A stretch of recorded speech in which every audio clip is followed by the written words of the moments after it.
বিসমিল্লাহির রহমানির রহিম। আসসালামু আলাইকুম। আশা করি আপনারা সবাই ভালো আছেন। আজকে আমি আপনাদের দেখাবো খুবই মজার আমরা টক ঝাল মিষ্টি আচার বানিয়ে। আশা করি এই রেসিপিটি আপনাদের ভালো লাগবে। এখানে আমি একটা আচারের মশলা তৈরি করে নিব। এর জন্য নিয়েছি 1 চামচ পরিমাণ জিরা, 1 টেবিল চামচ নিয়েছি পাঁচফোড়নের মধ্যে কিন্তু ধনিয়াও আছে, আর নিয়েছি 5টা শুকনা মরিচ, আর এই যে 1 টেবিল চামচ সরিষা, সাদা কালো সরিষা নিয়েছি। সরিষাটা আমি আলাদা গুঁড়া করে নিব। এটা আমি একটু টিস্যু দিয়ে মুছে নিচ্ছি, কারণ সরিষার ভিতর কিন্তু বেশ ময়লা থাকে। আর এভাবে একটা ছাঁকনি দিয়ে এটা একটু চেলে নিব। আচারের মশলাটা আমি একটু ভেজে নিয়ে তারপরে গুঁড়া করে নিব, আর সরিষাটা এভাবেই গুঁড়া করে নিব। আর এই যে আমড়াগুলো এভাবে আমি কেটে নিয়েছি। আমড়াগুলো কাটার আগে ভালো করে ধুয়ে তারপরে কেটে নিতে হবে। আর একটা প্যানে আমি প্রায় 1 কাপ পরিমাণ তেল দিয়ে দিলাম, দিয়ে একটা তেজপাতা আর 2টা শুকনা মরিচ দিলাম, আর দিব 1/2 চামচ পরিমাণ পাঁচফোড়ন দিয়ে এটা সুন্দর একটা ফ্লেভার বের হওয়া পর্যন্ত ভেজে নিব।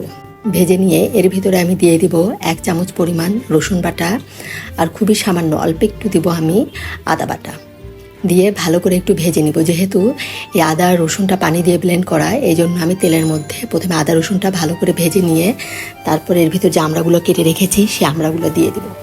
আমড়াগুলো আমি একটু সকালে কেটেছিলাম আচার বানাবো দেখে, তারপরে রাতে বানিয়েছি, এই জন্য আমড়ার কালারগুলো একটু চেঞ্জ হয়ে আসছে। আমড়াগুলো যদি আমি লবণ দিয়ে মাখিয়ে রাখতাম তাহলে কালারটা চেঞ্জ হতো না। যেহেতু আমড়াতে কষ থাকে, এই জন্য কালারটা একটু চেঞ্জ হয়েছে। এখন আমি যে তেলের মধ্যে ভালো করে ভেজে নিচ্ছি। আর আমি এটা আখের গুড় দিয়ে বানাবো। এখানে আমি আখের গুড় নিয়েছি। আমড়ার ভিতরে আমি এখন দিয়ে দিলাম 1 চামচ পরিমাণ লবণ, 1 চামচ পরিমাণ দেবো লাল মরিচের গুঁড়া, আর খুবই সামান্য একটু দেবো হলুদের গুঁড়া। হলুদের গুঁড়াটা দেওয়াতে কালারটা খুব সুন্দর আসবে। এখন সব ভালো করে মশলার সাথে মিশিয়ে নিব। এখানে আমি 1 কেজি আমড়া নিয়েছি, এর জন্য আমি 200 গ্রামের মতো আখের গুড় দিয়ে দিব। এখন আমড়াটা যে ভালো করে মিশিয়ে নিয়ে এর ভিতরে যে আখের গুড়টা দিয়ে দিলাম। আপনারা যেরকম মিষ্টি খাবেন সেই অনুযায়ী গুড়টা দিবেন।